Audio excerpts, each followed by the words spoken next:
இந்த காலத்துல எல்லாம் பொய் சொன்னால் தான் பிழைக்க முடியுங்கிறது ஒரு சில பேரோட நம்பிக்கை. ஒரு அப்பாவுக்கு தன் மகனுக்கு பொய் சொல்ல தெரியலையேங்கிற கவலை. பொய் சொன்னால் தான் இந்த உலகத்தில் பிழைக்கலாம், ஆனால் இவனுக்கு அது தெரியலையே, அதனால் இவனை அழைச்சிட்டு போய் நடுக்கடலில் விட்டுட்டு வந்துடுவோம் அப்படின்னு அழைச்சிட்டு புறப்பட்டான். கடற்கரைக்கு போனான். மகனுக்கு சந்தேகம், எங்கேப்பா என்னை அழைச்சிட்டு போகிறேன்னு கேட்டிருக்கான். கடலில் மீன் பிடிக்க கற்றுக் கொடுக்க போகிறேன் உனக்கு அப்படின்னானா.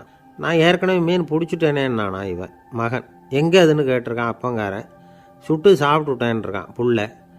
அப்பங்காரன் பார்த்தான், சரி நம்ம புள்ள பொழைச்சிக்கோ அப்படின்னு சொல்லி திருப்பி அழைச்சிட்டு வந்துட்டானா. ஒரு ஆள் அசையாமல் கிடக்கிறார். அவர் இருக்காரா போயிட்டாராங்கிறத எப்படி முடிவு பண்ணுறோம்?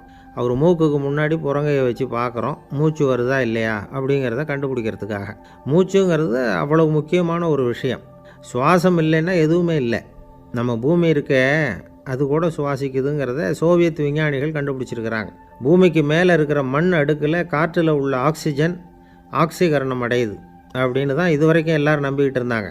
ஆனால் இப்போ என்ன கண்டுபிடிச்சிருக்கிறாங்கன்னா, அந்த ஆக்சிஜன் பூமிக்குள்ளே 1 கிலோமீட்டர் ஆழம் வரைக்கும் ஊடுருவி போகுதான். பூமிக்குள்ளே 2 பக்கமும் பல கிலோமீட்டர் வரைக்கும் பரவுதான்.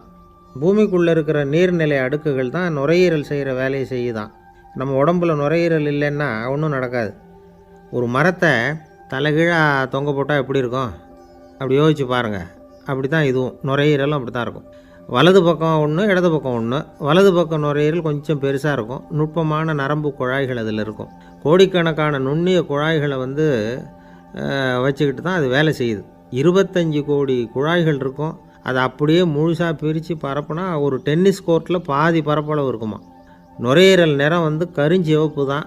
புகை அதிகமாக உள்ளே போச்சுன்னா அது கருப்பாயிடுது. காற்றுல உள்ள பிராணவாயுவை இது இழுத்து எடுத்துக்கிட்டு ரத்தத்தை சுத்தப்படுத்துகிற முக்கியமான வேலையை இது செய்யுது. அசுத்த காற்றை வெளியில் அனுப்பி வச்சுருது. ஒருத்தர் வேகமாக ஓடி வரார், அவருக்கு மூச்சு இறைக்கும். பயங்கரமாக எதையாவது பார்த்து விடுறார், உடனே மூர்ச்சி ஆகிடுவார். இது மாதிரி சமயங்களில் வேறு எந்த தூண்டுதலும் இல்லாமல் நுரையீரல் தானாகவே இயங்கும். இப்படி ஒரு அவசியம் ஏற்படுறப்போ இயக்கத்தை தூண்டி விடுற முக்கியமான இணைப்பு மூளைக்கு கீழே முதுகு எலும்புக்கு மேற்பகுதியில் இருக்குது. அது உடனே சுவாசத்துக்கு அவசர உதவியை கொடுக்குது. இப்போ ஒருத்தர் பேசாமல் உட்காந்துருக்கார். இந்த சமயத்தில் அவருக்கு 1 பங்கு காற்று தேவைப்படுதுன்னு வச்சுக்கோங்க. அவர் எழுந்திரிச்சு நடக்கும் பொழுது 1.5 மடங்கு தேவைப்படும். ஓடினார்னா 3 மடங்கு தேவைப்படும். படுத்துருக்கிறப்ப 1/2 மடங்கு தான் தேவைப்படும். இதுக்கு நிமிஷத்துக்கு 16 தடவை மூச்சு விட்டாகணும். இப்படி சாதாரணமாக உள்ளே இழுக்கிற காற்று கொஞ்சம்தான் இருந்தாலும் இது மாதிரி 8 மடங்கு காற்றை உள்ளே இழுத்து வச்சுக்கிற சாமர்த்தியம் நுரையீரலுக்கு இருக்குதான். தண்ணி, நுண்கிருமிகள், ரசாயன பொருள் இப்படி எது உள்ளே போனாலும் நுரையீரல் சமாளிச்சுக்கும். 30 வருஷமாக விடாத புகை பிடிக்கிறவர் தொடர்ந்து உள்ளே அனுப்பி வைக்கிற புகையை கூட சமாளிக்குதுன்னா பார்த்துங்களேன். உள்ளே போகிற புகை நுட்பமான சுவாச முடிச்சுகளை அழிச்சுடுது. கறி புகை அது மேலே படிஞ்சு உபயோகம் இல்லாமல் பண்ணிவிடுது. ஆனாலும் தேவைக்கு அதிகமாக 8 மடங்கு கூடுதலாக சுவாச முடிச்சுகள் நம்ம உடம்புக்குள்ளே இருக்கிறதுனால சமாளிக்க முடியுது. சமாளிக்க முடியலன்னா சில சமயம் மூச்சு திணறும். அதை ஒரு எச்சரிக்கையாக எடுத்துக்கிட்டு புகை பிடிக்கிற பழக்கத்தை விட்டுடணும். அதுதான் நல்லது. ஆனால் அப்படி யார் விடுறது? இணை பிரியாத 2 நண்பர்கள் இருந்தாங்களாம். 2 பேரும் விடாமல் சிகரெட்டு குடிக்கிறவங்க. அதில் ஒருத்தன் செத்து போட்டான். இன்னொருத்தன் அதுக்கப்புறம் 2 சிகரெட்டாக குடிக்க ஆரம்பித்தானான். ஏன் இப்படி பண்ணுறேன்னு கேட்டிருக்காங்க. நான் ஒரு சிகரெட்டு தான் குடிக்கிறேன், செத்து போன என்னுடைய ஃப்ரெண்டு இருக்கானே செத்து போனவன், அவனுக்காக இன்னொரு சிகரெட்டு குடிக்கிறேன் அப்படின்னு நானா. இது ரொம்ப ஆபத்து, விட்டுடு அப்படின்னு சொல்லியிருக்காங்க. சரின்னு ஒத்துக்கிட்டான். ஆனால் அதுக்கப்புறமும் ஒரு சிகரெட் வீதமாக குடிச்சிக்கிட்டே இருந்தான். சிகரெட்டு பழக்கத்தை நீ இன்னும் விடலையான்னு கேட்டாங்களாம். அந்த பழக்கத்தை நான் எப்போ விட்டுட்டேன், இப்போ நான் குடிக்கிறது என் ஃப்ரெண்டுக்காக அப்படின்னு நானா. இவங்கெல்லாம் எப்படி திருந்துறது? என்னை விட யோக்கியம் இந்த உலகத்தில் வேறு யாரும் இல்லை சார் அப்படின்னார் ஒருத்தர். அவரை விட அயோக்கியன் வேறு யாரும் இருக்க முடியாதுங்கிற முடிவுக்கு கேட்டவங்க வந்துட்டாங்களாம். மனுஷனுக்கு இருக்கிற ஒரு மிகப்பெரிய குறையே தன்கிட்ட இருக்கிற குறை அவனுக்கு தெரியாமல் போகிறது தான்.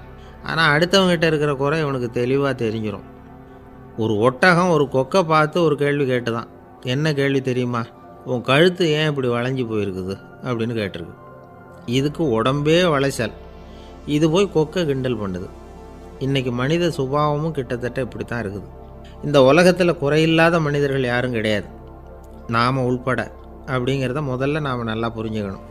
ஒரு ஊரில் ஒரு விற்பனை நிலையம் இருந்தது. செல்ல பிராணிகளை விற்பனை செய்கிற நிலையம் அது. நாய், கிளி, பூனை இப்படி நிறைய வச்சு விற்பனை பண்ணிகிட்டு இருக்கிறாங்க. நாய்க்குட்டி விற்பனை செய்கிற பகுதியில் ஒரு சிறுவன் நின்றுக்கிட்டு இருந்தான். விற்பனை செய்கிற ஆளுகிட்ட விலை கேட்டுக்கிட்டு இருந்தான். அதோ இருக்குதே அந்த நாய்க்குட்டி என்ன விலை அப்படின்னு கேட்டானா. 1000 ரூபா அப்படின்னாரான். சரி அது வேணாம், இது என்ன விலைன்றிருக்கான். 500 ரூபா அப்படின்னாரான். இந்த சின்ன பையன் கையில் வச்சுருந்தது வெறும் 50 ரூபா தான். அதனால் இதை விட குறைச்சலாக கிடைக்குமான்னு பார்த்துருக்கான். அந்த கடையில் ஒரு மூலையில் சரியாக கவனிக்கப்படாமல் ஒரு நாய்க்குட்டி படுத்து கிடந்தது. பாவமாக கத்திக்கிட்டு இருந்தது. அதை பார்த்ததுமே இவனுக்கு அது ரொம்ப பிடிச்சி போச்சு. உடனே அந்த கடைக்காரரை பார்த்து, அதுவும் அந்த மூலையில் படுத்து கிடக்குதே அந்த நாய்க்குட்டி என்ன விலை அப்படின்னு கேட்டிருக்கான். தம்பி, அது ஒரு கால் ஊனம், அதனால் அது உன்னோட குதித்து விளையாடவோ ஓடுறதோ அதால் முடியாத காரியம் அப்படின்ட்டுருக்கார் அவர். அது தெரிஞ்சுதாங்க கேட்குறேன், அதோட விலை என்ன அதை மட்டும் சொல்லுங்களேன் அப்படின்ட்டுருக்கான். தம்பி, இது வந்து கால் ஊனம் உள்ள ஒரு நாய். இதை போய் காசு கொடுத்து வாங்கிறதுக்கு யாராவது பிரியப்படுவாங்களா? இதை நான் உனக்கு இலவசமாகவே தர்றேன், எடுத்துகிட்டு போ அப்படின்னாரான். இதை கேட்டதும் அந்த சிறுவனுக்கு கோவம் வந்துட்டு தான். நீங்கள் ஒன்றும் சும்மா கொடுக்க வேணாம், இந்தாங்க 50 ரூபா, இதை வச்சுக்கிட்டு நாய்க்குட்டியை கொடுங்க அப்படின்ட்டுருக்கான். அவருக்கு ஒன்றும் புரியல, ஆச்சரியமாக இருந்தது. சரின்னு பணத்தை வாங்கிட்டு நாய்க்குட்டியை தூக்கி கொடுத்தார். அந்த சிறுவன் அந்த நாய்க்குட்டியை 2 கையாலையும் வாங்கினா, மார்போட பிரியமாக சேர்த்து அணைச்சிக்கிட்டான். தெருவில் இறங்கி நடக்கிறான். அப்படி நடக்கும் பொழுது தான் பார்க்குறார், கடைக்காரர் வந்து ஆச்சரியமாக அவனை பார்க்குறார். அப்போ தான் அவருக்கு ஒரு விஷயம் புரியுது. அந்த சிறுவன் தெருவில் நாய்க்குட்டியை மார்போடு அணைச்சிக்கிட்டு விந்தி விந்தி நடந்து போய்கிட்டு இருக்கிறான். ஆமாம், அவனுக்கும் ஒரு கால் ஊனம். இந்த நாய்க்குட்டியை யாருமே வாங்க மாட்டாங்கன்னு நினச்சிக்கிட்டு இருந்தார். குறையுள்ள அதுக்கும் ஒரு எஜமானன் கிடச்சிட்டான். அதனால் ஊனம் ஒரு குறை இல்லை அப்படிங்கிற உண்மையை அந்த கடைக்காரர் புரிஞ்சுக்கிட்டாராம். நம்மால் ஒருத்தர் கொஞ்சம் வயசானவர், எழுந்திரிச்சு சரியாக நடக்க முடியாது, சாய்வு நாற்காலியிலேயே எப்பவும் உட்காந்துருப்பார். அவர் தனக்கு துணையாக ஒரு நாயை பக்கத்தில் வச்சுருந்தார். அதுவும் ரொம்ப வயசான ஒரு நாய், எழுந்திரிக்கவே சிரமப்படும், நடக்கவும் முடியாது. அவர் பக்கத்துலேயே இதுவும் சோர்ந்து போய் படுத்து கிடக்கும். அந்த பெரியவரை பார்க்க வந்த ஒருத்தர் கேட்டார், ஏங்க, ஒரு சின்ன பையனை உங்களுக்கு துணையாக வச்சுக்கக்கூடாதா? இந்த நாயை உங்களுக்கு பாதுகாப்பாக வச்சுருக்கிறீங்களே, உங்களுக்கு ஒரு ஆபத்துன்னா இது எப்படி உங்களுக்கு உதவ முடியும் அப்படின்னார். அப்போ அவர் சொன்னாராம், எனக்கு ஒரு ஆபத்துன்னா அந்த சமயத்தில் இந்த நாய் என்னை தனியாக விட்டுட்டு ஓடி போயிடாமல் இருக்கணும்ல, அதுக்காக தான் இதை நான் வச்சுருக்கிறேன் அப்படின்னாராம். நம்மளில் சில பேர் ரொம்ப தைரியமாக இருப்பாங்க. நாம் கூட சொல்கிறது உண்டு, அந்த ஆளுகிட்ட வர்றதுக்கு எமன் கூட பயப்படுவான் அப்படின்னு சொல்கிறது உண்டு. தைரியசாலிகளை நெருங்கிறதுக்கு யமன் பயப்படுவான் அப்படின்னு சொல்கிறது உண்மை தான். அது பொய் இல்லை. மன வலிமை இருக்குது பாருங்கள், அது மனுஷனை காப்பாற்றும். இது வந்து மருத்துவ ரீதியான உண்மை. உடல் கோளாறுகள் மன ஆரோக்கியத்தை பாதிக்கும். மன எழுச்சி, மன போராட்டம் இதெல்லாம் வந்து உடல் இயக்கத்தில் மாறுதலை உண்டாக்குது. சில வகையான நோய்களுக்கும் மனசுக்கும் இருக்கிற சம்பந்தம் என்னங்கிறத பற்றியெல்லாம் இப்போ ஆராய்ச்சி பண்ணுறாங்க. ஆஸ்மா, மூட்டு வலி, பெருங்குடல் அழற்சி, உயர் இரத்த அழுத்தம், சோரியாசிஸுங்கிற தோல் வியாதி, வயிற்று புண்ணு, இந்த தைராய்டு நச்சுத்தன்மை, இது மாதிரி நோய்களை உண்டாக்குறதுல மனசோட பங்கு என்னங்கிறத பற்றியெல்லாம் ஆய்வு பண்ணி பார்த்துருக்குறாங்க. எதுக்கு எடுத்தாலும் சோர்ந்து போகிறது, தோண்டு போகிறது, இப்படிப்பட்ட மனவாகு, அதோட யாரும் நமக்கு உதவ முடியாது அப்படிங்கிற மனோபாவம், கைவிடப்பட்ட மனநிலைமை, இதெல்லாம் வந்து நோயோட தீவிரத்தை ரொம்ப அதிகரிக்க செய்யுதான். இவங்கெல்லாம் அந்த கை கால் வலிக்குது, உடம்பு அசதியாக இருக்குது, தூக்கம் வரல, முதுகு வலிக்குது, உடம்பில் வந்து உணர்ச்சி குறையுது, கை கால் விரல்லாம் மரத்து போகுது, இப்படி ஏதாவது சொல்லிக்கிட்டு டாக்டர்களை தேடி வந்துக்கிட்டு இருப்பாங்க. நெஞ்சு வலி வந்து யாருக்கு வருது தெரியுமா? பதற்றம், போட்டி மனப்பான்மை, அளவுக்கு அதிகமான வேகம், துடிப்பு, பேராசை, இதுலேயும் கட்டுப்பாடு, நேரம் தவறாமை, அப்புறம் இதெல்லாம் வந்து உள்ள மனவாக உள்ளவங்க இருக்கிறாங்கல்ல, அவங்க பெரும்பாலும் நெஞ்சு வலிக்கு ஆளாயிடுறாங்களாம். ஃப்ரீட்மேன் அப்படிங்கிறவர் நிறைய ஆராய்ச்சியெல்லாம் பண்ணி பார்த்துட்டு இதை உறுதிப்படுத்தியிருக்கிறார். அவர் பண்ணின ஆராய்ச்சியில் என்னெல்லாம் தெரிய வந்தது தெரியுமா? பொறுப்பு அதிகம் உள்ளவங்களுக்கு கண்டிப்பாக இரத்த அழுத்தம் வரும், அதிகமாக இருக்குமா. அதே மாதிரி கண்டிப்பாக இருக்கிறாங்கல்ல, அவங்களுக்கும் இரத்த அழுத்தம் அதிகரிக்குமா. இரத்த அழுத்தம் தனக்கு அதிகமாக இருக்குங்கிறத தெரிஞ்சுக்கிட்டவங்க தலைவலி, மயக்கம், இந்த தலை சுத்தல், அசதி, இது மாதிரியான உணர்வுகளை வந்து அவங்களுக்கு வந்துடும், அந்த மாதிரி உணர்வு. ஆனால் உண்மை என்ன தெரியுமா? இதெல்லாம் வந்து இரத்த அழுத்தத்தினால இல்லை. இரத்த அழுத்தம் கட்டுப்பாட்டுக்குள்ளே இருந்தால் கூட இவங்க இப்படி நினைக்கிறாங்களாம். இதுக்கு காரணம் மனசு தான் அப்படிங்கிறார் அவர். சில பேர் எப்படி தெரியுமா? ஒருத்தர் வந்து மாரடைப்பால் இறந்து போனார் அப்படின்னு கேள்விப்பட்டால் போதும், இறந்து போகிறதுக்கு காரணம் இதயம்தான் அப்படிங்கிற பீதியால் இதய தளர்ச்சி அப்படிங்கிற மனநோயால் பாதிக்கப்படுறார். இவங்கெல்லாம் அடிக்கடி தங்களுடைய இதய பகுதியை தொட்டு பார்த்துக்குவாங்க, நாடியை பிடிச்சி பார்த்துக்குவாங்க. அடிக்கடி மூச்சை உள்ளுக்கு இழுத்து வெளியில் விட்டு வலி வருதா அப்படின்னு பார்த்துக்கிட்டு இருப்பாங்க. வேறு எங்கேயாவது வலிச்சா கூட நெஞ்சை வலிக்குதா அப்படின்னு பார்ப்பாங்க. நெஞ்சு வலிக்குதுன்னு கூட சில பேர் சொல்ல ஆரம்பிச்சிருவாங்க. ஆஸ்மாவுக்கும் மனசுக்கும் சம்பந்தம் உண்டு. தீர்வு காண முடியாத மன போராட்டங்கள் எல்லாத்துக்கும் அடுத்தவங்களையே சார்ந்து இருக்கிற மனநிலை, இதெல்லாம் ஆஸ்மாவினுடைய தீவிரத்தை அதிகப்படுத்திடும். பயம், இது எப்படின்னா என்ன நடக்குமோங்கிற பதற்ற நிலை, அப்புறம் இந்த பயம் இதெல்லாம் சுவாசித்தலை அதிகரிக்க செய்யுது இல்லையா? இதனால் இரத்தத்தின் காரத்தன்மை அதிகமாகி நோயின் தீவிரமும் அதிகமாகுது. மன போராட்டம், மனக்கவலை, மன இறுக்கம் இதெல்லாம் தோல் வியாதியை தூண்டி விடுதான். இது மாதிரி இன்னும் எவ்வளவோ இருக்குது. அதனால் இன்றைக்கி நமக்கு தேவை என்னென்னா மன வலிமை, மலர்ந்த முகம்.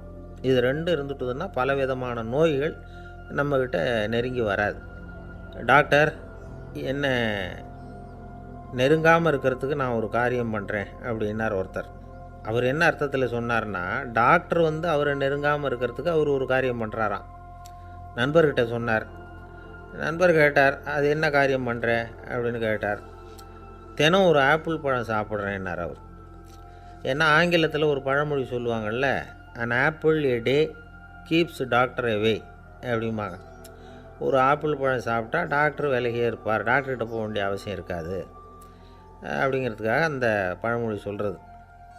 என்ன, நான் யாருமே நெருங்காமல் இருக்கிறதுக்கு நான் ஒரு காரியம் பண்ணுறேன்னார் இன்னொருத்தர். டாக்டர் நெருங்காமல் இருக்கிறதுக்கு ஆப்பிள் பழம் சாப்பிட்றேன்னார் அவர். என்னை யாருமே நெருங்காமல் இருக்கிறதுக்கு நான் ஒரு காரியம் பண்ணுறேன்னார் இன்னொருத்தர். அது என்னன்னு கேட்டோம். தினம் ஒரு பூண்டு சாப்பிட்றேன்னார். ஏ கார்லிக் எ டே கீப்ஸ் எவ்ரிபடி அவே அப்படின்னு அதுக்கு ஒரு புது விளக்கமும் கொடுத்தார். காசி மாநகரத்தை பிரம்மதத்தன் அப்படிங்கிற ராஜா ஆட்சி பண்ணிட்டு வந்தார். அவர் ஒவ்வொரு வருஷமும் ஒரு திருவிழா நடத்துறது வழக்கம். எல்லா தேசத்திலிருந்தும் எல்லா வகையான ஜனங்களும் அதில் கலந்துக்குவாங்க. ஒரு சமயம் அது மாதிரி விழா நடந்துக்கிட்டு இருந்தது. வைகுண்டத்திலேருந்து தேவலோகத்திலேருந்து நிறைய தேவகுமாரர்கள்லாம் காசி நகருக்கு அப்போது வந்திருந்தாங்க. அதில் முக்கியமாக ஒரு 4 தேவகுமாரர்கள். அந்த 4 பேரையும் சுற்றி ஏகப்பட்ட கூட்டம். அப்படி என்ன விசேஷம் அவங்கக்கிட்ட அப்படின்னா, மற்றவங்கள விட அவங்க முகம் அழகாக இருந்ததா அப்படி பார்த்தா அப்படியும் இல்லை. அவங்க அணிஞ்சிருந்த மலர் மாலைகள் தான் அதுக்கு காரணமாக. அந்த மலர்கள்லேருந்து அப்படி ஒரு அபூர்வமான நறுமணம். இதுக்கு முன்னாடி இப்படி ஒரு நறுமணத்தை அந்த ஊர் ஜனங்க அனுபவிச்சதே இல்லை. அதுதான் அந்த 4 பேரையும் சுற்றி கூட்டம். எல்லோரும் கேள்வி கேட்க ஆரம்பித்தாங்க. உடனே அந்த 4 தேவகுமாரர்களும் எல்லாருக்கும் தெரியும்படியாக வானத்தில் எழும்பி கொஞ்சம் உயரமாக நின்றுக்கிட்டாங்க. கீழே நின்றுக்கிட்டு இருந்த அரசன்லேருந்து ஆண்டி வரைக்கும் ஒருத்தர் பாக்கி இல்லாமல் ஒரே குரலில் எல்லாரும் அவங்கள பார்த்து, எங்களுக்கும் இது மாதிரி மாலையை போட்டுக்கணும்னு ஆசையாக இருக்குது, அதுக்கு நீங்கள் தான் அருள் பண்ணணும் அப்படின்னு கேட்டுக்கிட்டாங்க. மாலை போட்டுக்கிறதுனா எல்லாருக்கும் ஆசையாக தானே இருக்கும். அந்த 4 தேவகுமாரர்களில் ஒருத்தர் புத்தர் பிரான். அவர் சொன்னார், பூலோகவாசிகளே, நான் சொல்கிறத கொஞ்சம் பொறுமையாக கேளுங்க. கக்காரு அப்படிங்கிற கற்பக விருட்சத்தின் மலர்களால் தொடுக்கப்பட்டது இந்த மாலை. இதுக்கு நிறைய சக்தி உண்டு. எந்த காலமும் இது வாடாது, வாசனையும் குறையாது. ஆனால் இதை அணிந்து கொள்கிறதுக்கு சில தகுதிகள் தேவை அப்படின்னார். என்ன தகுதி அது சொல்லுங்களேன் அப்படின்னு ஏக காலத்தில் எல்லாரும் சத்தம் போட்டாங்க. தீய இயல்புகள் உள்ளவங்க, இழிந்த சிந்தனை, இழிந்த செயல் உள்ளவங்க இந்த மாலையை அணிய முடியாது அப்படின்னார். அவ்வளோதான். கூட்டத்தில் சத்தம் போட்டவங்கள்லாம் மெதுவாக அப்படி அடங்க ஆரம்பிச்சிட்டாங்க. இன்னொரு தேவகுமாரன் சொன்னார், அடுத்தவங்க பொருளை அபகரிக்காதவன், அடுத்தவங்களுக்கு கெடுதல் பண்ணக்கூடிய பொய் பேசாதவன், பேராசையினால் கெட்ட வழியில் பொருள் ஈட்ட நினைக்காதவன் இந்த மாலையை போட்டுக்கலாம் அப்படின்னார். கூட்டத்திலேருந்து யாரும் முன்னுக்கு வரல. ஒரே ஒரு ராஜகுரு மட்டும் கொஞ்சம் முன்னாடி வந்தார். பெரியவர், படித்தவர் அவர். எனக்கு தகுதி இருக்குது அந்த மாலையை போட்டுக்கிறதுக்கு அப்படின்னார். வேறு ஒன்றும் இல்லை, பொய் சொல்லியாவது அந்த மாலையை வாங்கிக்குவோமே அப்படின்னு முடிவு பண்ணிட்டார் அவர். அவ்வளோதான், மாலையை வாங்கிட்டார். அடுத்த தேவகுமாரன் பேசினார். யாருக்கு திடமான அறிவும் மனமும் இருக்குதோ, யாருக்கு நல்ல காரியங்களில் அசையாத ஈடுபாடு இருக்குதோ, நல்ல அரிய பொருள்களை தனியாக தான் மட்டும் அனுபவிக்க விரும்பாதவர் யாரோ அவர் முன்னாடி இந்த மாலையை வாங்கிக்கலாம் அப்படின்னார். அந்த தகுதியும் எனக்கு இருக்குன்னார் ராஜகுரு. மாலையை வாங்கி போட்டுக்கிட்டார். இன்னொரு ராஜகுமாரன் பேச ஆரம்பித்தார். அறநெறியில் செல்வம் சேர்க்கணும், ஆடம்பர பொருள்களுக்கு அடிமையாகக்கூடாது, வெற்றி அடைஞ்சாலும் கர்வம் வரக்கூடாது, அப்படிப்பட்டவங்க இந்த மாலையை போட்டுக்கலாம்னார். துணிஞ்சு பொய் சொல்லி அதையும் வாங்கி கழுத்தில் போட்டுக்கிட்டார் இந்த ராஜகுரு. இன்னொரு ராஜகுமாரன் சொன்னார், சான்றோர்களை நிந்திக்காதவங்க, புறம் பேசாதவங்க இந்த மாலையை போட்டுக்கலாம்னார். அதையும் வாங்கி போட்டுக்கிட்டார். திருவிழா முடிஞ்சுது, எல்லோரும் திரும்பி போயிட்டாங்க. மறுநாள் ராஜகுரு 4 மாலைகளையும் போட்டுக்கிட்டு ராஜசபைக்கு வரார். வந்தவர் ரொம்ப அவஸ்தையோடு வர்றார். மாலையெல்லாம் வாடி போயிட்டுது, வாசனை எதுவும் கிடையாது. அது மட்டும் இல்லை, அவருக்கு கடுமையான தலைவலி வேறு வந்துட்டுது. துடிச்சு போயிட்டார். மாலையை கழட்டவும் முடியல. ஜனங்கள்லாம் அவரை பார்த்து சிரிக்க ஆரம்பிச்சிட்டாங்க. என்னத்துக்கு ஆசைப்படணும், ஏன் இப்படி கஷ்டப்படணும் அப்படின்னு. ராஜா பார்த்தார். மறுபடியும் விழாவுக்கு ஏற்பாடு பண்ணினார். தேவகுமாரர்கள்லாம் வந்தாங்க. ராஜகுரு வந்தார்.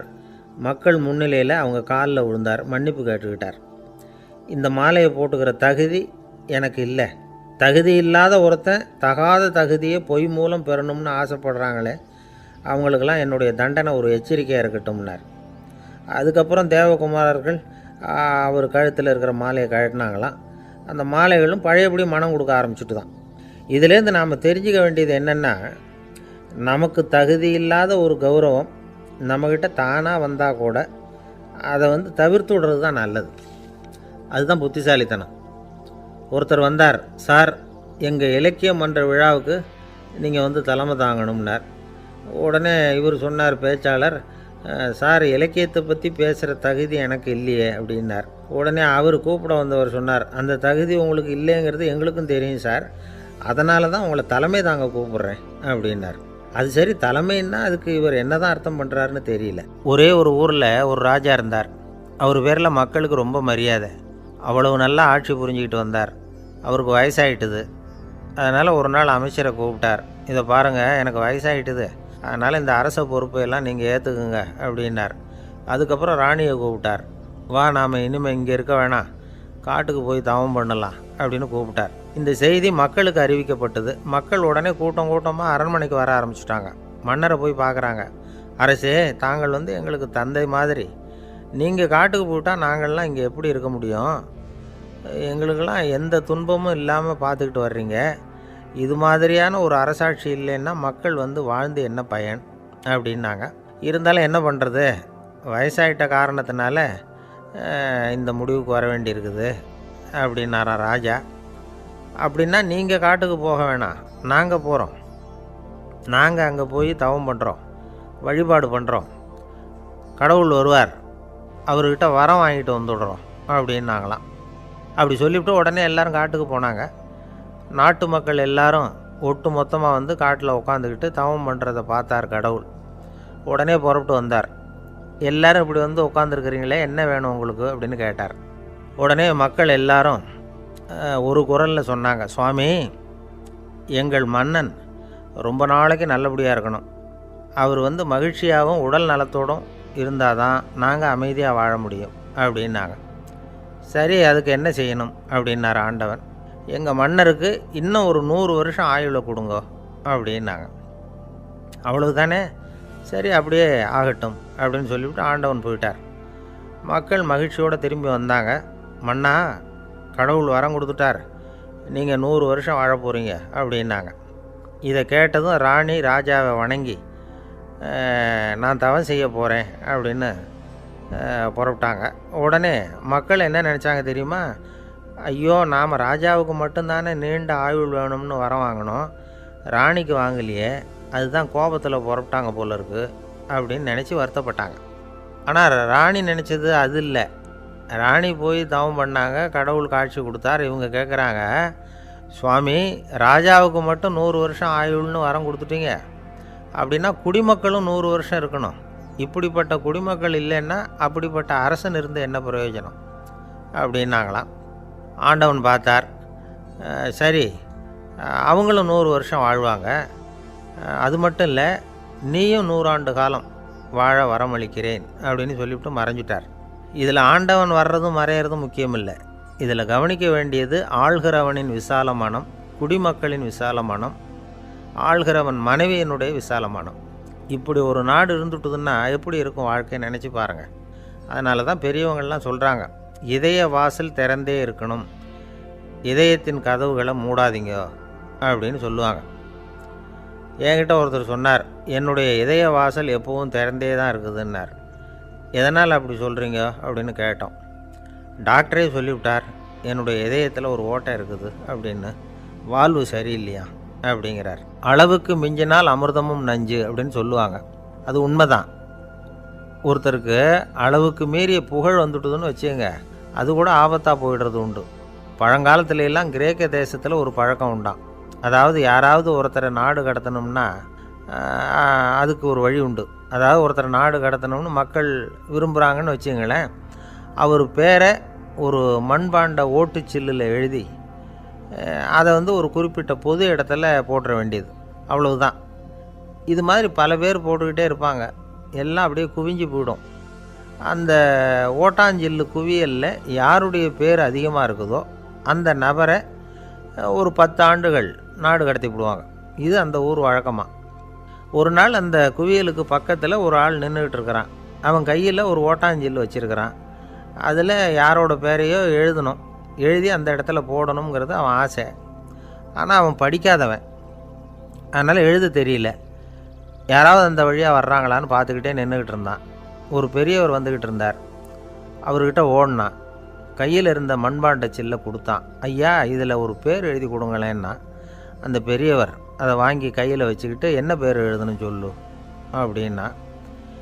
இவன் சொன்னான், அரிஸ்டைடிஸ் அப்படின்னு எழுதுங்க அப்படின்னா. இதை கேட்டதும் அந்த பெரியவருக்கு அதிர்ச்சி. ஏன்னா அவர் தான் அரிஸ்டைடிஸ், தத்துவ மேதை அரிஸ்டைடிஸ் அவர். இருந்தாலும் நான் தான் அதுங்கிறத காட்டிக்காமல் அந்த ஆளுகிட்ட கேட்டார். அது சரிப்பா, அரிஸ்டைடிஸுங்கிற பேரை எழுத சொல்கிற, அவர் உனக்கு என்ன கெடுதல் பண்ணார், அவர் பேரை இதில் எழுத சொல்கிறியே அப்படின்னு கேட்டிருக்கார். அதுக்கு இவன் சொன்னானா, அவர் எனக்கு எந்த கெடுதலும் பண்ணலை, அவரை நான் பார்த்தது கூட இல்லை அப்படின்ட்டுருக்கான். அப்புறம் எதுக்காக அவரை நாடு கடத்தணும்னு நீ ஆசைப்படுற அப்படின்னு கேட்டிருக்கார்.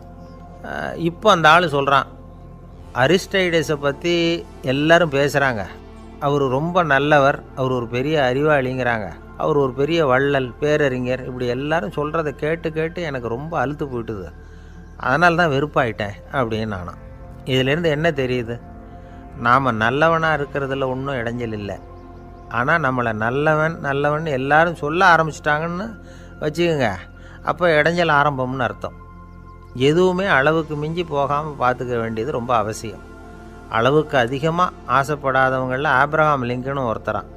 அவர் ஒரு தடவை தன்னுடைய நண்பர்கள்கிட்ட பேசிக்கிட்டு இருந்தாராம். ஒருத்தர் கேட்டிருக்கார், ஒரு மனுஷனுக்கு கால்கள் எவ்வளோ உயரம் இருக்கணும் அப்படின்னு கேட்டாராம். இதுக்கு ஆப்ரஹாம் லிங்கன் சொன்னாராம், அது என்ன, இடுப்புலேருந்து தரையை தொடுற அளவுக்கு உயரம் இருந்தால் போதும் அப்படின்னாராம். ஒரு ஜென் துறவி, அவருக்கு ரொம்ப வயசாகிட்டுது, கடைசி காலம். நண்பர்களெல்லாம் கூப்பிட்டார். நண்பர்களே, நான் வித்தியாசமான முறையில் சாகணும்னு ஆசைப்பட்றேன், அதுக்கு ஏதாவது யோசனை சொல்லுங்களேன் அப்படின்னு கேட்டாராம். நண்பர்கள் சிரித்தாங்க. என்ன பேச்சு பேசுகிறீங்க, சாவறதுங்கிறது என்ன விளையாட்டு கத்தனமான காரியமா அப்படின்னு கேட்டிருக்காங்க. அந்த துறவி கொஞ்ச நேரம் யோசனை பண்ணார். அப்புறம் கேட்டாராம், இது வரைக்கும் யாராவது நடந்துக்கிட்டே இறந்துருக்குறாங்களா அப்படின்னாராம். எல்லாரும் இல்லைன்னாங்களாம். ஒருத்தர் மட்டும் சொல்லியிருக்கார், அப்படியும் ஒருத்தர் இறந்துருக்கிறதாக ஒரு கதையில் படிச்சிருக்கிறேன், ஒரு ஞானியால் தான் அப்படியெல்லாம் செய்ய முடியும் அப்படின்னு அவர் சொன்னாராம். சரி, அப்படின்னா அந்த முறை நமக்கு வேணாம், நின்றுக்கிட்டே யாராவது உயிரை விட்டுருக்காங்களா அப்படின்னு விசாரித்தாராம். அப்படியும் ஒருத்தர் இறந்துருக்கிறார் அப்படின்னாங்களாம். மறுபடியும் அந்த துறவி யோசனை பண்ணியிருக்கிறார், ஏதாவது வித்தியாசமான முறையில் நாம் போகணும் அப்படிங்கிறது அவருடைய விருப்பம். மனிதன் எப்படி வாழ்கிறானோ அப்படி இறப்பது தான் நல்லது. சரி, யாராவது தலைகீழாக யோகம் செய்யும் நிலையில் இறந்துருக்கிறாங்களா அப்படின்னு விசாரித்தாராம். நண்பர்கள் சிரித்தாங்க. தலைகீழாக நின்னபடி இறந்ததாக நாங்கள் கேள்விப்பட்டதே இல்லை, அது முடியாத காரியம் அப்படின்ட்டுருக்காங்க. இப்போ அந்த துறவிக்கு திடீர்னு உற்சாகம் வந்துட்டுது. உடனே எழுந்திரிச்சார், தலைகீழாக நின்னார், அப்படியே உயிரை விட்டுட்டார். அவ்வளோதான். அந்த மடாலயத்தில் ஒரே குழப்பம், எப்படி அவரை கீழே இறக்கி படுக்க வைக்கிறது அப்படின்னு புரியல. இப்படி உயிர் விடுறதை பற்றி அவங்க இது வரைக்கும் கேள்விப்பட்டதும் இல்லை. உண்மையிலேயே இவர் இறந்து தான் போனாராங்கிறதும் தெரியல. சோதித்து பார்த்தாங்க, இதய துடிப்பு, நாடி துடிப்பு எல்லாம் நின்று போயிருந்தது. இவர் எப்பவும் இப்படி தான், என்ன பண்ணுறது இப்போது அப்படின்னு சொல்லி எல்லோரும் குழம்பிக்கிட்டு இருக்கிற சமயத்தில் ஒரு பெரிய ஒரு யோசனை சொன்னார். இந்த துறவியோட மூத்த சகோதரி பக்கத்து மடாலயத்தில் இருக்கிறாங்க, அவங்கள இங்கே அழைச்சிட்டு வந்தால் ஏதாவது வழி கிடைக்கும் அப்படின்னார். அந்த அம்மாவுக்கு 90 வயசு. அழைச்சிட்டு வந்தாங்க. ஒரு குச்சியை ஊன்றிக்கிட்டு அப்படியே மெதுவாக நடந்து வந்தாங்க. வந்து தம்பி தலைகீழாக நின்று உயிர் விட்டு இறக்கிறத பார்த்தாங்க. தம்பின்னு கூப்பிட்டு பார்த்தாங்க, ஒன்றும் காணோம். உடனே என்ன பண்ணாங்க, தன்னுடைய கைத்தடியால் தம்பியோட உடலை ஒரு தட்டு தட்டினாங்க.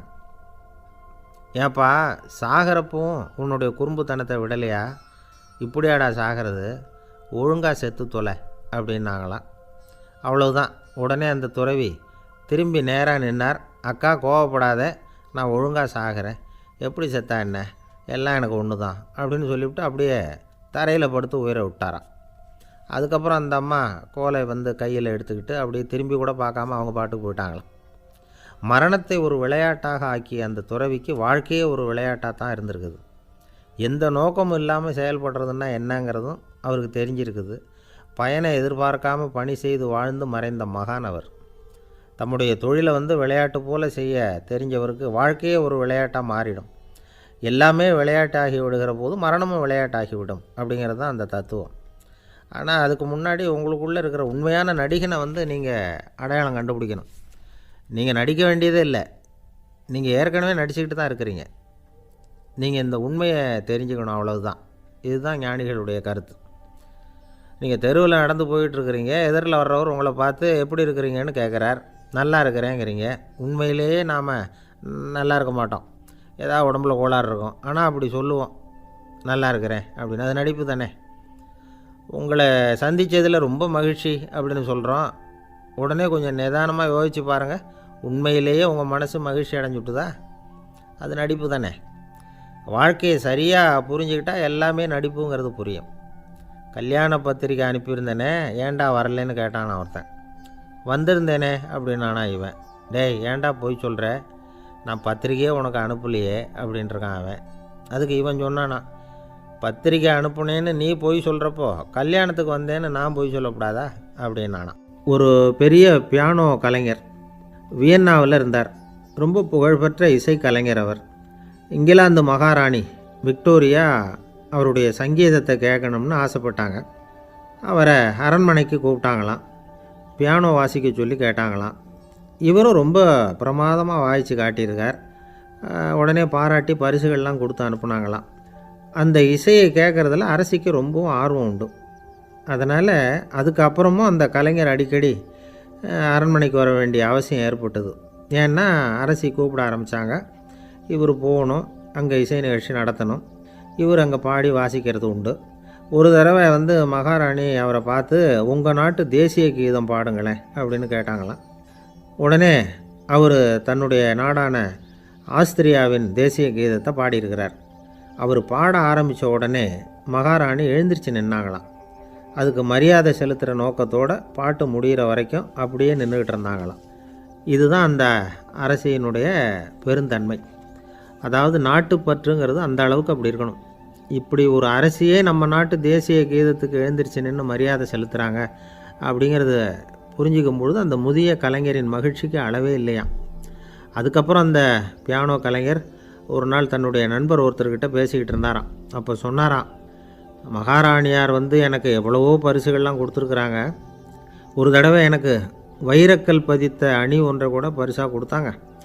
ஆனால் அதை விட உயர்ந்த விலை மதிக்க முடியாத அணி என்ன தெரியுமா, நான் என்னுடைய நாட்டு தேசிய கீதத்தை நான் பாடுறப்போ அவங்க எழுந்திரிச்சு நின்று மரியாதை செலுத்தினாங்களே, அதுதான் எனக்கு கிடைச்ச மிகப்பெரிய பரிசு அப்படின்னாராம்.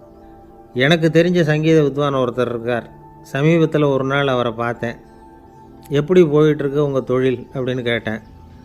ரொம்பவும் வித்தியாசமாக போயிட்டுருக்குங்க அப்படின்னார். என்ன சொல்கிறீங்க அப்படின்னேன். முன்னாடியெல்லாம் நான் பாடினா எதிரில் இருக்கிறவங்க தான் எழுந்திரிச்சு போயிட்டு இருந்தாங்க. இப்போ எப்படின்னா நான் பாட ஆரம்பிச்சுட்டா உடனே பக்கவாத்தியக்காரனே எழுந்திரிச்சு போயிடுறான் அப்படின்னார் ரொம்ப வேதனையோட. பொங்கல் திருநாள், பொங்கல் திருநாள்னால் இது ஏதோ அறுவடை திருநாள் அப்படின்னு சொல்லுவோம். அதாவது வருஷம் பூரா நாம் பாடுபட்டு அதனுடைய பலனை அனுபவிக்கிற நாள் அப்படிங்கிறது நாம் சொல்லிகிட்டு இருக்கிறது. இது முக்கியமாக இது ஒரு நன்றி அறிவிப்பு நாள் அப்படின்னு சொல்லுவாங்க. இன்றைக்கி நிறைய நன்றி அறிவிப்பு கூட்டம்லாம் நடந்துக்கிட்டு இருக்குல்ல, அது மாதிரி விவசாயிகள் நடத்துகிற ஒரு நன்றி அறிவிப்பு விழா இது. யாருக்கு நன்றி சொல்கிறாங்கன்னா ஆதவனுக்கு. அதாவது சூரியன் இல்லைன்னா விவசாயம் இல்லை.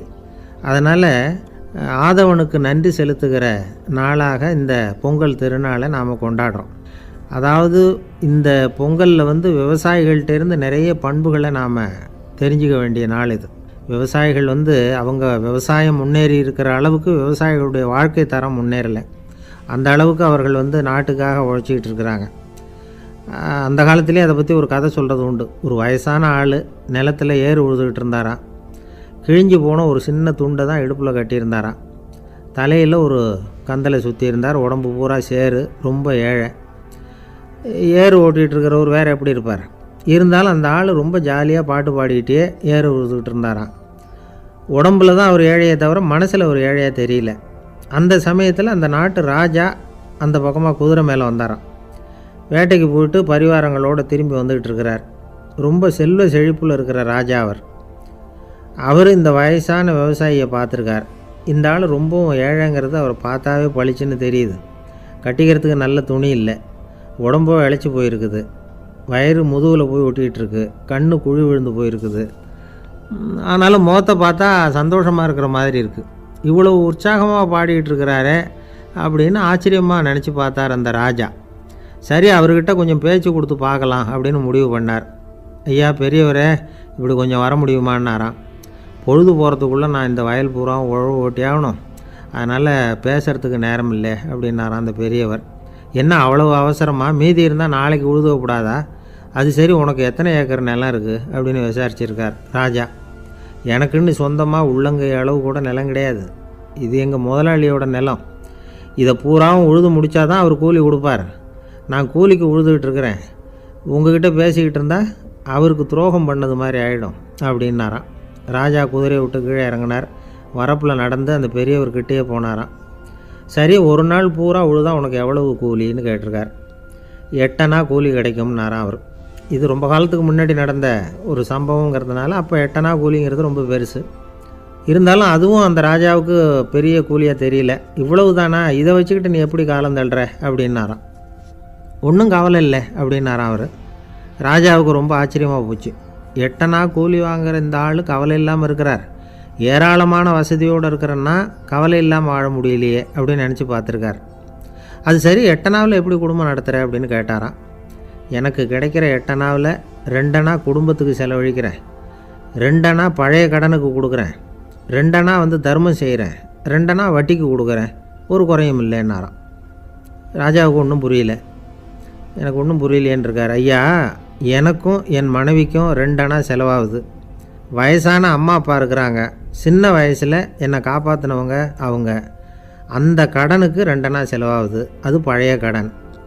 என் தங்கச்சி ஒருத்தி ஆதரவு இல்லாத நிலைமையில் தன்னுடைய மகனோட என் வீட்டில் இருக்கிறா. அவளுக்கும் அவள் மகனுக்கும் 2 அணா செலவு பண்ணுறேன், அது தர்மம். எனக்கு 2 பிள்ளைங்க இருக்கிறாங்க, அவங்களுக்கு 2 அணா செலவு பண்ணுறேன், அது வட்டிக்கு கொடுக்கறது மாதிரி. பிற்காலத்தில் அவங்க எங்களை காப்பாற்றுவாங்க. அந்த வகையில் நான் திருப்தியோடு வாழ்ந்துக்கிட்டு இருக்கிறேன் அப்படின்னாராம். ராஜாவுக்கு அர்த்தம் புரிய ஆரம்பிச்சுதான். அந்த பெரிய நிலத்தை விலை கொடுத்து வாங்கி அந்த பெரியவருக்கே தானமாக கொடுத்துட்டாராம். இப்போ உழுதவருக்கே நிலம் சொந்தமாகிட்டுது. அன்னையிலேருந்து அரசனுக்கும் ஆறுதல் கிடைச்சிதான்.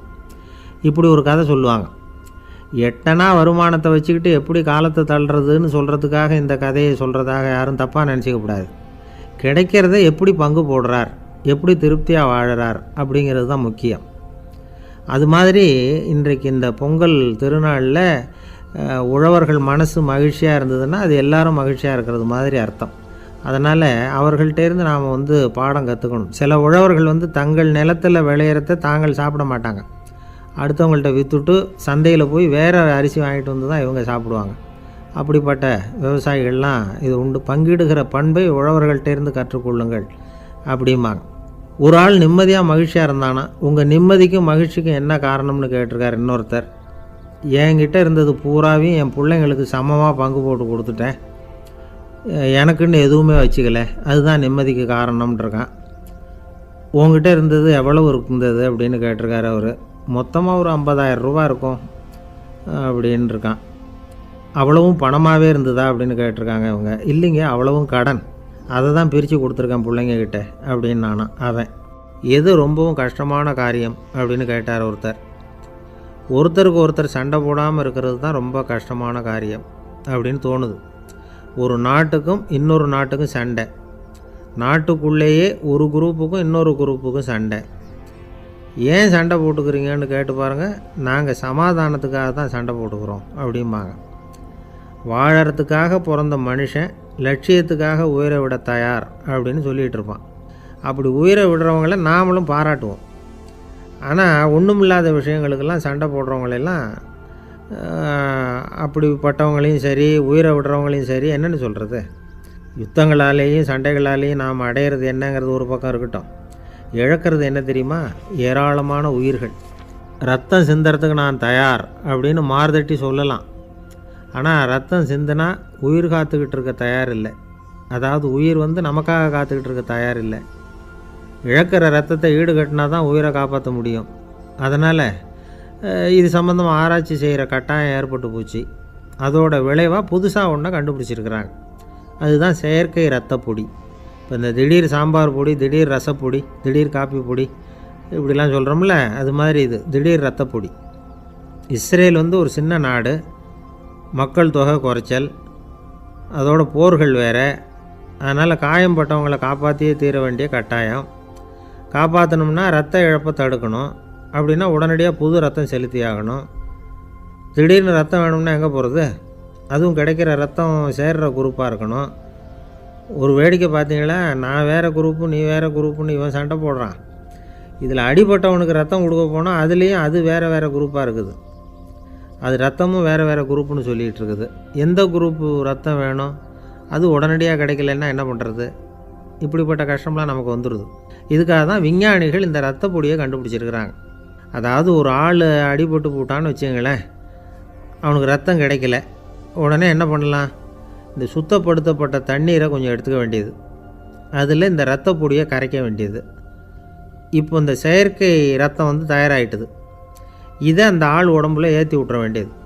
இயற்கையாக நம்ம உடம்பில் இருக்கிற ரத்தம் என்னென்ன வேலை செய்யுதோ அதே வேலையை இதுவும் செய்யும். அதாவது ஆக்சிஜனை உடம்புல எல்லா இடத்துக்கும் எடுத்துகிட்டு போகுது.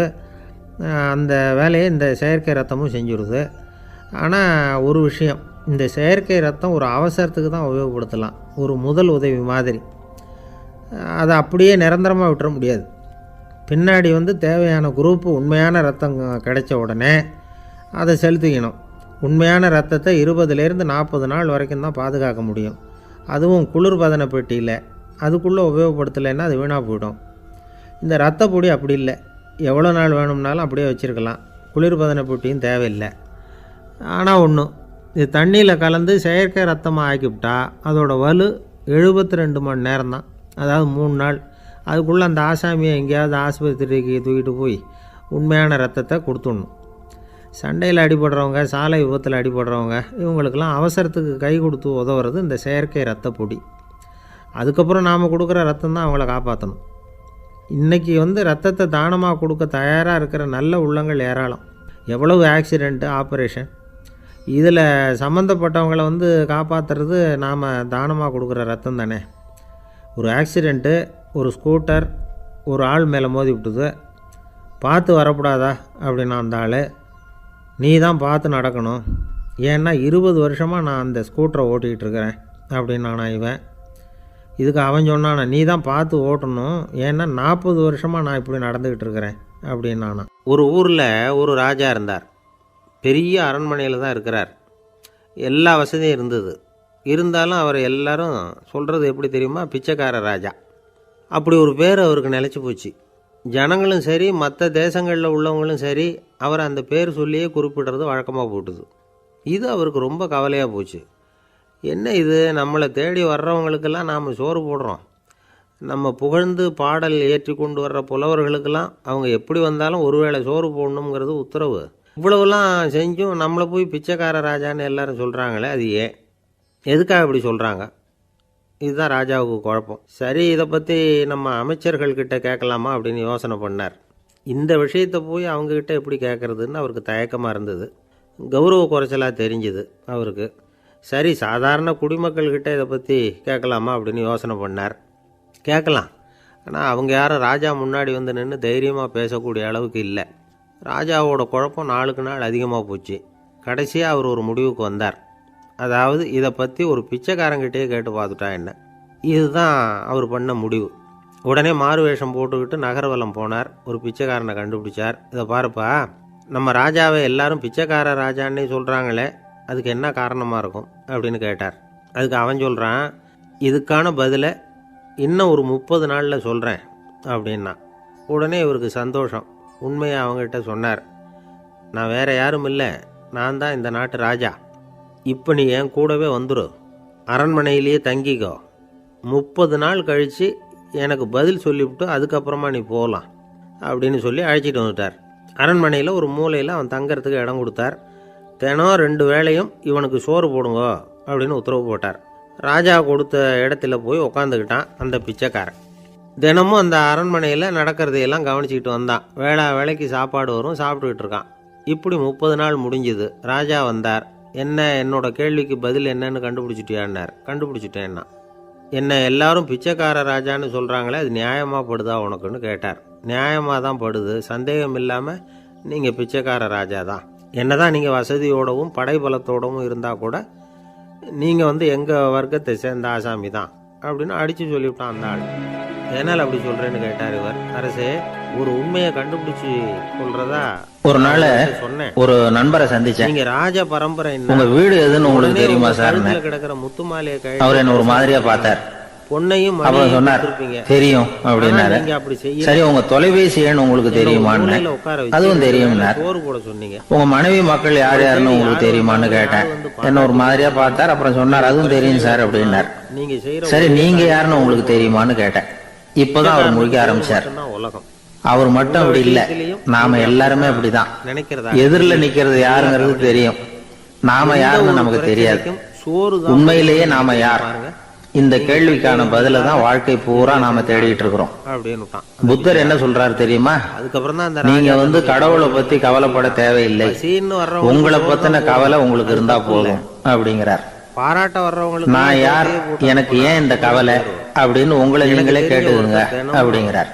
யாராவது ஒருத்தர் நாம ஏன் கடவுளை படைச்சோம்? சாப்பாடு போட்டு அனுப்புவார். அது ஒரு நழுவல் முயற்சியா, அதாவது தன்னிடமிருந்து தானே தப்பிக்கிற ஒரு முயற்சியா. இப்படிதான் அதை சொல்றாங்க அறிஞர்கள்லாம். இவர் அழைச்சிட்டு வந்து மக்கள் பொய்யான பிரச்சனைகள்ல ஆர்வமா இருக்கிறாங்க, அதுக்கு தீர்வு காணவும் முயற்சி பண்றாங்க. கடவுளை பத்தி விவாதிக்க எல்லாருக்கும் விருப்பம், தன்னுடைய சுயம் பற்றிய பிரச்சனையே இருக்கிறது இல்ல. ஆகக்கூடிய விஷயம் என்னன்னா, கடவுள் சமாளிப்புக்கு பயன்படுத்தப்படுகிறார். மனவியல் என்ன சொல்லுது தெரியுமா? கடவுள், சொர்க்கம், மறுபிறவி இத பத்தி எல்லாம் பேச ஆரம்பிக்கிறவங்க யார் தெரியுமா? போருக்கு போறவன், துன்பத்துல சிக்கி கஷ்டப்படுறவன், நோய் படுக்கையில விழுந்தவன், இவங்கதான். நாம அனுபவத்திலேயே பாக்குறோம் இதையெல்லாம். கடவுளை துணைக்கு கூப்பிடுறவங்க யாருன்னு கவனிச்சு பாருங்க. பரீட்சை எழுத போறவன், வேலை தேடி அலையிறவன், பண நெருக்கடியில் இருக்கிறவன், விபத்துல சிக்கிக்கிட்டவன், இவங்கெல்லாம் தான். தேர்வுல வெற்றி பெற்றதும் அவரை துணைக்கு கூப்பிடுறது இல்ல, வேலை கிடைச்சதும் அவர் துணை தேவைப்படுறது இல்ல. ஏன் இப்படி? கொஞ்சம் யோசனை பண்ணி பாருங்க. துன்பம் வருகிற போது அந்த துன்பத்தை தவிர்க்க வேண்டிய நிலையில அதுல இருந்து நழுவி போறதுக்காக பிரார்த்தனை தேவைப்படுது. எல்லாம் நல்லபடியா நடக்கிறப்போ பிரார்த்தனை செய்யறது இல்ல. புத்தருடைய வழி என்ன தெரியுமா? அந்த வழியில கடவுளும் கிடையாது, பிரார்த்தனையும் கிடையாது. புத்தர் செய்தது இதைத்தான். அதாவது கடவுள் கிட்ட இருந்து மனிதனையும், மனிதன் கிட்ட இருந்து கடவுளையும் அவர் விடுவித்தார். புத்த மதம் என்ன சொல்லுது தெரியுமா? கடவுள் பிரச்சனை அல்ல, மனிதன் தான் உண்மையான பிரச்சனை அப்படின்னு சொல்லுது. உங்களை நீங்க நல்லா தெரிஞ்சுக்கிட்டா போதும், நீங்களே கடவுள் ஆயிடுவீங்க அப்படிங்கிறது தான் புத்த மதம். அதனால நமக்கு தேவை உள்முக பயணம். நான் யார் அப்படிங்கிற கேள்வியோட உள்ள போகணும். அங்க போனாதான் தெரியும் நான் அப்படின்னு அங்க யாருமே இல்லைங்கிறது. இதெல்லாம் புத்தர் சொல்லுகிற ஒரு தத்துவம். தத்துவம்னு சொன்னாவே நமக்கெல்லாம் அதை புரிஞ்சுக்கிறது கஷ்டம்தான். நம்ம பொறுத்த வரைக்கும் தத்துவம்ங்கிறதுல 2 வகை உண்டு. ஒன்னு தத்துவம், இன்னொன்னு மகா தத்துவம். தத்துவம்னா என்ன தெரியுமா? கேட்கறவங்களுக்கு புரியக்கூடாது, அதுதான் தத்துவம்.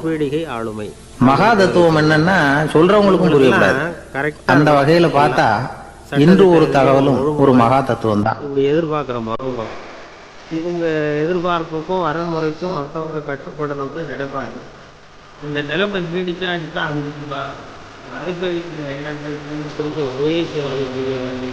தூண்டுற மனத்தளர்ச்சிக்கு ஆளாயிடும். அடுத்தது ஹிஸ்டீரியா. ஒரு ஊர்ல சின்ன ஒரு ஆள் இருந்தான். விஷயத்தை நாடகமாக்குற கற்பனையிலேயே காலத்தை கடத்திக்கிட்டு இருந்தான். அதிகம் உள்ளவங்க. ஒரு நாள் ஒரு மரத்தடியில உட்கார்ந்துருந்தான். பக்குவம் அவனுக்கு பசிக்கிற மாதிரி தெரிஞ்சது. எல்லாம் இருக்கும். உடனே கற்பனையிலேயே சாப்பிட ஆரம்பிச்சுட்டான். அதாவது எதிரில இலை போட்டு சாப்பாடு போடப்பட்டிருக்கிறதாகவும் அதை இவன் சாப்பிடுறதாகவும் நினைச்சுக்கிட்டு கையை மட்டும் வாய்க்கும் தரைக்குமா அப்படியும் இப்படியும் கொண்டுகிட்டு போய் பாவனை பண்ணிட்டே இருக்கிறான். தூரத்துல இருந்து பாக்குறவங்களுக்கு இவன் ஏதோ பலமான விருந்து சாப்பிட்டுட்டு இருக்கிறான் அப்படின்னு தான் தோணும். அது மாதிரியே பண்ணிட்டு இருந்தான். அந்த வழியா ஒரு சன்னியாசி வந்துகிட்டு இருந்தார். இவனை பார்த்தார். என்ன இவன் இப்படி பண்ணிட்டு இருக்கிறானே அப்படின்னு நினைச்சாரு. கொஞ்ச நேரம் அவனையே உத்து பார்த்துக்கிட்டு இருந்தார். இவரை பார்த்ததும் அவன் இன்னமும் சுவாரஸ்யமா சாப்பிட ஆரம்பிச்சுட்டான். அப்பப்பா என்ன இது, இந்த குழம்பு இவ்வளவு காரமா இருக்கு, என்னுடைய நாக்கே எரிஞ்சு போடும் போல இருக்கு அப்படின்னு சொல்லிட்டு பக்கத்துல ஒரு குவளையை எடுத்து தண்ணி குடிக்கிறது மாதிரி பாவனை பண்றான். அப்பாடா இப்ப கொஞ்சம் பரவாயில்ல அப்படின்னு சொல்லிட்டு குவளையை கீழே வைக்கிறது மாதிரி ஒரு பாவனை பண்றான். சன்னியாசி பார்த்தார். என்னப்பா சாப்பாட்டுல காரம் அதிகமோ அப்படின்னார். ஆமா சுவாமி, ஞாபகம் மறதியில கொஞ்சம் மிளகாய் அதிகமா சேர்த்துக்கிட்டேன் அப்படின்னா. சரி சாப்பிடு அப்படின்னு சொல்லிட்டார். அவன் சாப்பிட்டு முடிக்கிற வரைக்கும் பொறுமையா உட்கார்ந்துருந்தார். அவன் அப்பாடா அப்படின்னு சொல்லிட்டு மறுபடியும் தண்ணி எடுத்து குடிச்சான். எல்லாம் கற்பனையிலேயே. அதுக்கப்புறம் சன்னியாசி பேச ஆரம்பிச்சார். இத பாருப்பா, உன்னுடைய கற்பனையை நான் வச்சுறேன், இருந்தாலும் உன் சாப்பாட்டுல ஒரு இனிப்பையும் வச்சிருக்கலாமே, ஏன் மிளகாய அளவுக்கு அதிகமா போட்டுட்டு அவஸ்தைப்படுறேன் அப்படின்னார். அவன் யோசிக்க ஆரம்பிச்சான். அதுக்கப்புறம் இவர் சொன்னார், இத பாருப்பா, இனிமேல உன்னுடைய கற்பனையும் உயர்ந்ததாக இருக்கட்டும் அப்படின்னு உபதேசம் பண்ணிவிட்டு போனார். எப்பவும் உயர்வை பத்தியே சிந்திக்கணும். உயர்வு கிடைக்கலன்னா கூட அப்படி சிந்திக்கிறத நிறுத்தக்கூடாது அப்படிங்கிறார் திருவள்ளுவர். உள்ளுவது எல்லாம் உயர் உள்ளல், மற்ற அது தள்ளினும் தள்ளாமை நிறுத்து. ஊக்கம் இல்லாம உலகத்துல வாழ்ந்து பிரயோஜனம் இல்லை. அதனால உயர்வாக சிந்திக்கணும். அது நம்மளை ஊக்கப்படுத்தும். இது பெரிய ஒரு வாக்கு. இந்த உலகத்துல கற்பனையிலேயே வாழ்கிற சில கஞ்சர்களும் உண்டு. அதாவது ரெண்டு கஞ்சர்கள், ரெண்டு பேரும் பக்கத்து ஊர்ல இருந்தாங்க. பொங்கல் சமயம் ஒரு கஞ்சன் தன்னுடைய மகனை கூப்பிட்டான். இத பாருப்பா, பக்கத்து ஊர்ல என்னுடைய நண்பன் ஒருத்தன் இருக்கிறான், அவனுக்கு பொங்கல் பரிசு ஏதாவது கொடுக்கணும், நான் ஒரு 4 ஆட்டுக்குட்டியை தரேன், நீ கொண்டுட்டு போய் கொடுத்துட்டு வந்து விடுறியா அப்படின்னு கேட்டான். சரி நான் புள்ள, ஒரு பைய கையில எடுத்துக்கோன்னா அவன் எடுத்துக்கிட்டான். இந்த ஆட்டுக்குட்டி புடிச்சுக்கோ அப்படின்னு சொல்லி ஒவ்வொன்னா போடுறேன் பாரு அப்படின்னு சொல்லிட்டு 1 2 3 4 அப்படின்னு எண்ணிக்கிட்டே வெறும் சைகையாலேயே ஆட்டுக்குட்டியை புடிச்சு போடுறது மாதிரி பாவனை பண்ணிட்டு இருக்கிறான். அவன் புள்ளையும் அது ரொம்ப அக்கறையா வாங்கிக்கிறது மாதிரி வாங்கிட்டு அந்த பைய தூக்கிட்டு அடுத்த ஊருக்கு போறான். இவன் அங்க போய் சேர்ந்த நேரத்துல அந்த கஞ்சம் ஊர்ல இல்ல, எங்கேயோ வெளியில போயிருக்கிறான். அவனோட புள்ள மட்டும்தான் வீட்டுல இருந்தான். இவன் அவன்கிட்ட, இத பாரு, எங்க அப்பா உங்க அப்பாவுக்கு ஆட்டுக்குட்டி கொடுத்து அனுப்பி இருக்கிறாரு, குடிச்சுக்கோ அப்படின்னு சொல்லி பாவனையிலேயே ஒவ்வொன்னா எடுத்து அவன்கிட்ட கொடுத்துட்டான். அவனும் வாங்கிட்டான் வாங்குறது மாதிரி. அப்புறம் சொன்னான், சரிப்பா நானும் பதிலுக்கு ஏதாவது ஒண்ணுகிட்ட கொடுக்கணும் இல்லையா, அதனால அந்த பைய புடி, ஒரு 10 எலுமிச்சம்பழம் தரேன், பதிலுக்கு அதை நீ எடுத்துட்டு போ அப்படின்னு சொல்லி கையாலேயே ஒவ்வொன்னா எடுத்து போடுறது மாதிரி பாவனை பண்ணிவிட்டான். அவனும் ரொம்ப நன்றி அப்படின்னு சொல்லிவிட்டு அதை வாங்கிட்டு போயிட்டான். கொஞ்ச நேரம் கழிச்சு வெளியில போயிருந்த அப்பங்காரன் திரும்பி வந்தான். உள்ள சொன்னான், அப்பா உன்னோட நண்பர் அவருடைய மகன் மூலமா உனக்கு 6 ஆட்டுக்குட்டி கொடுத்து அனுப்பியிருந்தார், நானும் பதிலுக்கு ஒரு 10 எலுமிச்சம்பழம் கொடுத்து அனுப்பியிருக்கிறேன் அப்படின்னா. எப்படிடா கொடுத்தேன்னு கேட்டார் அப்பா. இப்படிதான் கொடுத்தேன்னு சொல்லி சைகையிலேயே காட்டினான். இத பார்த்ததும் அப்பங்காரனுக்கு பயங்கரமா கோபம் வந்துட்டு பலார்னு அரைஞ்சுட்டான் பையனு. ஏன்பா அரைஞ்ச, 10 எலுமிச்சம்பழம் கொடுத்துட்டேனே அப்படிங்கறதுக்காகவா அப்படின்னு கேட்டான். அது கூட பரவாயில்ல, நீ காட்டுற சைகையை பார்த்தா ஆரஞ்சு பழம் சைஸுக்கு இருக்குது, அவ்வளவு பெருசா ஏன் கொடுத்த, அதுதான் எனக்கு கோபம் அப்படின்னா. அதிகமா சர்க்கரை சாப்பிட்டா நீரிழிவு வந்துடும் தப்பான ஒரு அபிப்பிராயம். டயபெட்டிஸ்ங்கிறது ஒரு மெட்டபாலிக் டிசார்டர். அதாவது நாம சாப்பிடுற பிரச்சனையே மருந்து பிறகு உபயோகப்படுத்தி, அதனாலதான் அதிகமா இனிப்பு வேணாம. ஏற்கனவே உடம்பால முடியாத ஒண்ணு மறுபடியும். ஒரு ஊர்ல ஒரு சித்தர் இருந்தார், வேலை வாங்க வேணாமே, சூஃபி சித்தர். அவர் ஞானம் பெற்ற ஒரு சித்தர். அதனால உடனே ஒரு நாள் அந்த நாட்டு மன்னன் அவரை பார்க்கறதுக்காக வந்தான். அதனால என்ன வேணும் உனக்குன்னு கேட்டார். சாப்பிட்டுட்டா நான் கடவுளை பார்க்கணும், அதுக்கு நீங்க தான் உதவி பண்ணணும் அப்படின்னா அவன். நினைச்சு மனசை போட்டு சித்தர் கொஞ்சம் யோசனை பண்ணார். பொதுவா எதுவுமே சரி போயிட்டு நாளைக்கு வாடினார். எல்லாம் சீரா அதே மாதிரி மன்னன் போயிட்டு அடுத்த நாள் வந்தான். வந்துட்ட ஒரு நோய் இல்ல, ரொம்ப இங்க நீ என்னோட ஒரு வாரம் தங்கி இருக்க வேண்டியிருக்கும்னார். சரின்னா அப்படின்னு சொல்லுவாங்க. ஒரு பிச்சை பாத்திரத்தை தூக்கி கையில கொடுத்தாரு. சில வழிமுறைய சொல்லி வச்சிருக்காங்க. அவனுக்கு ஒன்னும் புரியல, இருந்தாலும் வாங்கிட்டான். இந்த பாவம் வாங்கிட்டு இதை என்ன செய்யணும் அப்படின்னு கேட்டான். அவ்வளவுதான், இதை ஒண்ணும் செய்ய வேணாம், இதை எடுத்துக்கிட்டு பக்கத்துல உள்ள கிராமங்களுக்கு போ, வீடு வீடா பிச்சை எடுத்துக்கிட்டு வா, இல்லன்னா அப்படி வந்த பிறகுதான் உனக்கு சாப்பாடும் ஓய்வும் கிடைக்கும். ரத்தத்துல சேர்ற ஒரு வாரம் இப்படி செய்ய, அதுக்கப்புறம் 8வது நாள் நாம கடவுளை பத்தி யோசிக்கலாம் அப்படின்னாரு. தினமும் ஆகாரத்துல கோதுமை. இப்படி ஒரு சொன்னதை கேட்டதும் அந்த அரசனுக்கு அதிர்ச்சி ஆயிட்டு சேர்த்துக்கலாம், ஒரு மாதிரி ஆயிட்டான். தன்னுடைய சொந்த நாட்டுல சொந்த குடிமக்கள் கிட்ட போய் பிச்சை எடுக்கிறதா அப்படின்னு யோசனை பண்ணி பார்த்தான். அதுக்கப்புறம் மெதுவா அவன் அந்த சித்தரை பார்த்தான். ஐயா, சொன்னார், சொந்த நாட்டிலேயே பிச்சை எடுக்கிறதுன்னா எனக்கு ஒரு மாதிரியா இருக்கு, வெக்கமா இருக்கு. நான் வேணும்னா வெளி தேசத்துல எங்கேயாவது போய் பிச்சை எடுக்கவா அப்படின்னு கேட்டான். இதுக்கு அந்த சித்தர் ஒரு சம்மதிக்கல. இத பாரு, உன்னால பிச்சை எடுக்க முடியலன்னா பேசாம திரும்பி அரண்மனைக்கே போயிடு, அதுக்கப்புறம் கடவுளை பத்தி எல்லாம் பேசுறதுக்கு என்ன தேடிட்டு வரக்கூடாது அப்படின்னு. மன்னன் தயங்கினான், இருந்தாலும் மனசை சரி பண்ணிட்டு சம்மதிச்சான். சரிங்க, ஒரு வாரம் இங்க தங்குறேன், நீங்க சொல்றது மாதிரி பக்கத்து கிராமங்களுக்கு போறேன், வீடு வீடா பிச்சை எடுக்கிறேன் வர்றேன் அப்படின்னா. என்ன விஷயம்னு விசாரிச்சேன். ஒரு வாரம் தெரு தெருவா பிச்சை பாத்திரத்தோட அலைஞ்சான். சொந்த ஊர்ல சொந்த குடிமக்கள் கிட்ட பிச்சை எடுத்தான். 7 நாள் முடிஞ்சது. 8வது நாள் அந்த சித்தர் மன்னனை கூப்பிட்டார். வேறுபாடு வராம இருக்கிறது இப்படி வாழ்னார். வந்தான். இனிமே நீ கடவுளை பத்தி என்கிட்ட கேட்கலாம்னா யோசனைகளை சொல்லி இருக்காங்க. இனிமே கேட்கறதுக்கு ஒண்ணுமே இல்ல சுவாமி. உங்க நண்பனுக்கு ஒரு வார காலம் பிச்சை எடுத்த பிறகுதான் கடவுளை காண முடியும் அப்படின்னு நான் கனவு கூட காணவில்லை. உங்க கைப்பட கடிதம் அப்படின்னா நீ பிச்சை எடுத்த காலத்துல அப்படி என்னதான் நடந்தது அப்படின்னு கேட்டார் அவரு. இன்னொருத்தர், சுவாமி, ஒரு வார காலம் பிச்சை எடுத்ததுல என்னுடைய ஆணவம் அழிஞ்சுட்டுது, அது இப்ப இருக்கிற இடமே தெரியல, கூட்டி குறைச்சி இப்ப அதை காணவே காணோம். அது குழப்பத்துல பிச்சைக்காரனா இருந்தப்போ பெற்றதை மன்னனாக இருக்கும் போது பெற முடியாதுங்கிறத புரிஞ்சுக்கிட்டேன் அப்படின்னா மன்னன். செய்யும் பொழுது அடக்கம் பிறந்தவுடன் தெய்வீக கதவுகள் திறந்து கொள்ளுகின்றன அப்படிங்கிறார் ஓஷோ. 3வது யோசனை, நம்மால் ஒருத்தன் ஆணவம் அழியணுங்கிறதுக்காக ஒரு திருவோட்டை எடுத்துக்கிட்டு தெரு தெருவா பிச்சை எடுக்க ஆரம்பிச்சான். இருந்தாலும் பரவாயில்ல, என்ன தெய்வீக கதவுகள் திறந்துதா அப்படின்னு கேட்டார் ஒருத்தர். தெய்வீக கதவு திறக்கிறதுக்கு முன்னாடியே எங்க வீட்டு கதவு சாத்திக்கிட்டு இருந்தான். நண்பருக்கு ஒரு பிரச்சனை, என்னடா சொல்றேன், இனிமே வீட்டுக்குள்ளேயே வர வேணாம், இதையே தொழிலா வச்சுக்கோ அப்படின்னு எங்க வீட்டுல சொல்லிவிட்டாங்க சார் அப்படின்னு. அவருக்கு வந்து 5வது யோசனை, உங்க நண்பர் ஏதோ ஒரு